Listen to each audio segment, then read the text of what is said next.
qu'est-ce que c'est un réseau en fait? Quoi ça sert? C'est déjà 9 choses qui sont pas mal. Donc c'est pas être isolé, collecter de l'information.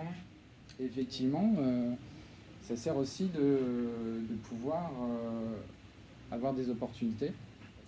Pourquoi aujourd'hui vous êtes, vous venez au module en fait ici en vous disant tiens comment je pourrais améliorer mon réseau et qu'est-ce qu'aujourd'hui est difficile pour moi ou qu'est-ce qui me freine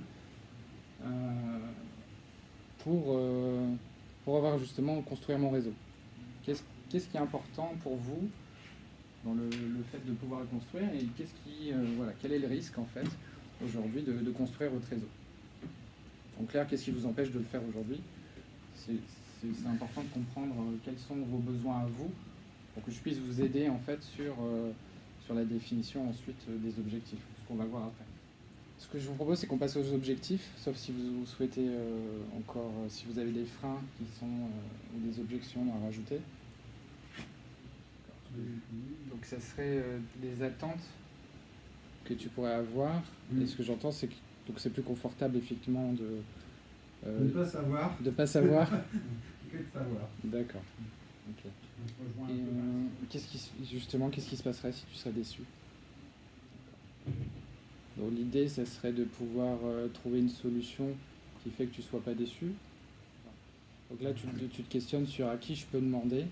Et si je demande, j'ai une possibilité d'être déçu. C'est un point intéressant là que tu viens d'énoncer, c'est la confiance. On y reviendra après sur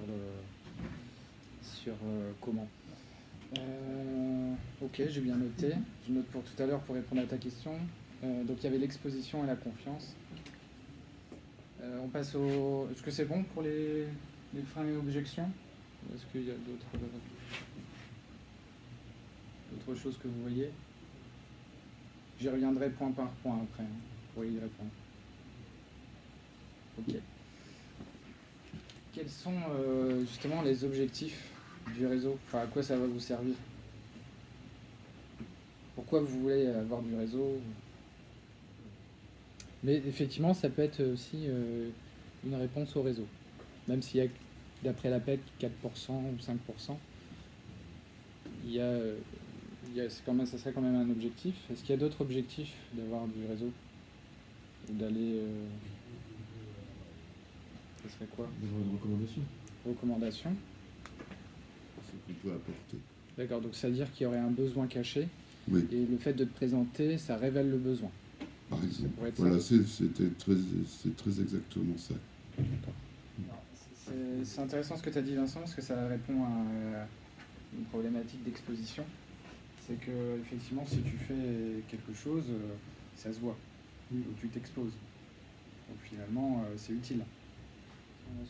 Sur l'exposition, c'est se dire, tiens, pourquoi je m'expose? Pourquoi je le fais? Plaisir. À partir du moment où vous vous faites plaisir, c'est là où l'exposition, elle est OK pour vous, en fait. L'idée, c'est de pouvoir faire du réseau avec ce qui vous fait plaisir. Et pas faire du réseau avec des choses qui ne vous font pas plaisir. Parce que le plus important, j'y reviendrai encore tout à l'heure, sur le réseau, c'est la confiance. S'il n'y a pas de confiance, il n'y a pas de réseau. S'il n'y a pas de feeling, c'est pas la peine d'y aller. Il faut vraiment qu'il y ait une bonne interaction entre vous, entre la personne que vous rencontrez. Si vous sentez que c'est pas possible, c'est pas grave. Et tu pourrais donner à quelqu'un à qui tu fais pas confiance? Je parle pas d'Agathe, hein, je parle de... Non, je sais pas. Effectivement, pour faire confiance et avoir du feeling, si tu sens qu'il n'y a pas de feeling, ça peut pas matcher, ça peut pas fonctionner. En fait. Après, donc là, tu vois, ça c'est une bonne réflexion parce que ça permet de te dire, tiens, moi ça me fait plaisir d'aller vers les autres et d'être dans l'ouverture et ça m'enrichit personnellement et socialement. Donc ça, c'est quelque chose que tu peux déjà utiliser pour faire du réseau parce que ça te fait plaisir. L'idée, c'est de partir de ce que vous aimez et de vos compétences, votre spécialité. Par exemple, Fabien, toi, qu'est-ce que tu aimes? Alors, moi, oui. Donc, ça veut dire que là, tu rencontres déjà des gens, tu es dans un domaine que tu aimes, Et est-ce que je peux dire que tu es expert sur ton domaine? C'est utile. Ce qui est utile pour Fabien n'est pas forcément utile pour chacun. Donc ça dépend aussi de votre personnalité, de ce que vous aimez, ce que vous n'aimez pas. Donc ça dépend de chacun. Est-ce que tu t'exposes? Oui. Est-ce que tu as déjà eu des retours du fait que tu t'exposes? Qu'est-ce que ça t'apporte de prendre des infos?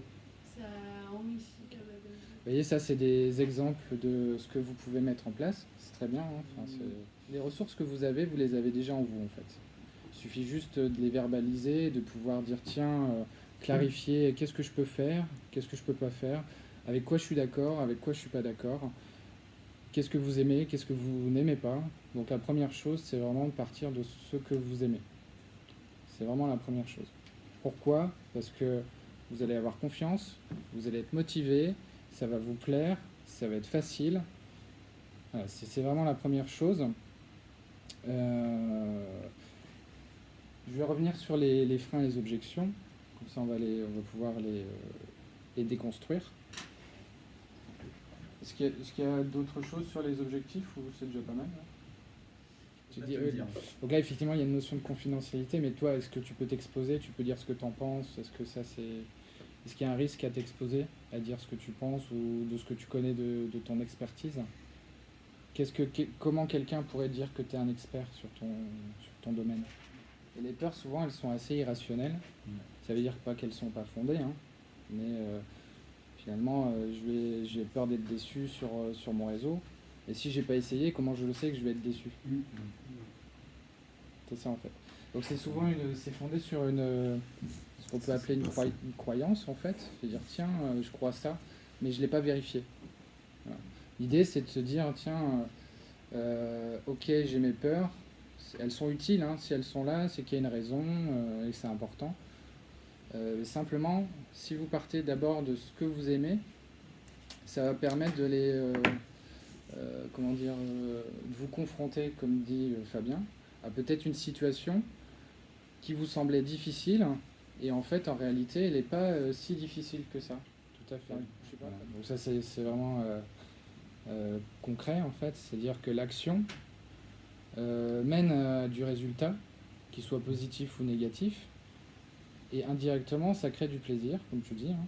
Et ça crée de l'action, et ça crée du réseau, ça crée de la confiance, ça crée de la recommandation, ça crée de l'interaction, ça crée de la visibilité. Enfin, vraiment, voilà. Donc, il faut bien retenir que l'action, c'est la première chose à faire. Si effectivement vous êtes chez vous, dans votre canapé, et que vous attendez, il va rien se passer. Donc, c'est pour ça qu'il vaut mieux être dans l'action que dans l'inaction. Si après, il y a